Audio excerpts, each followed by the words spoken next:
Welcome to Classic Game Room, where I'm reviewing one of the most popular, beloved handheld game systems ever created, and no, I'm not talking about the Gamecom. It's the Nintendo Game Boy Advance, the original one, model AGB 001. A dinosaur worth retiring or still worth playing? Let's find out. It's time to put away that fancy backlit screened Game Boy Advance SP, kids, because today we're talking about the old school Game Boy Advance.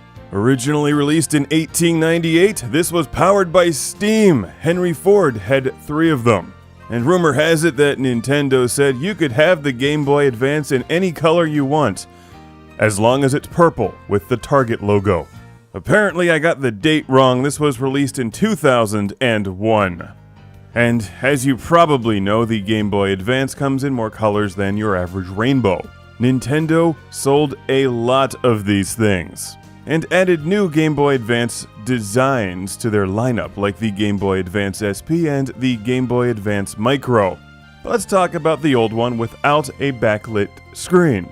The one that looks like this. Personally, I like the design of this thing. I find it very comfortable to play. In some ways, it's actually more comfortable than my beloved Game Boy Advance SP. For one thing, it's wider, which makes the top left and right buttons easier and more comfortable to use, especially when playing games like DK King of Swing, where you'll use them a lot.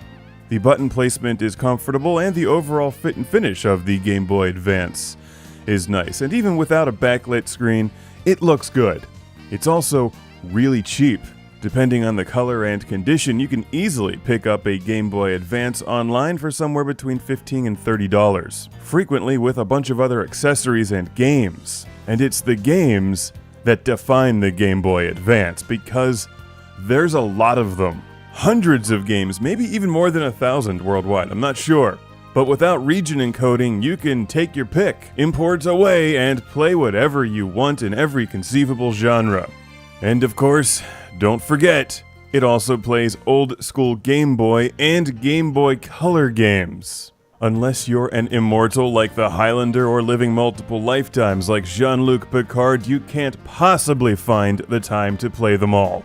But you'll have fun trying. Of course, the big question is, why go with the old Game Boy Advance instead of the newer backlit Game Boy Advance SP? Well, for 2 reasons. One, it's cheaper, and B, sometimes games came with accessories that would fit on top of the Game Boy Advance, which don't fit onto the Game Boy Advance SP.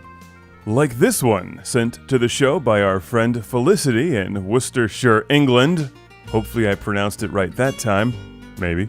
Which I can't read because it's in Japanese, but it looks like Skylanders mixed with Mario Kart, which looks pretty good. The old Game Boy Advance SP may not be backlit, but it does motion well, which is important for fighting and driving games. If you have a lot of light, you can easily play one of these and see what's going on screen. Now, I definitely prefer the backlit Game Boy Advance SP. A lot. I love the Game Boy Advance SP. I prefer the D-pad on my SP. It has a nicer backlit screen and its own built-in rechargeable battery. But if you're on a tight budget, or if you want to play games with the original accessories that fit on top, the old Game Boy Advance still does a fabulous job, as long as you have a lot of light. But Mark, I live in a black hole. Well, move. They're cheap, they're plentiful, they're built like a tank with crap loads of games and accessories. It's the Nintendo Game Boy Advance.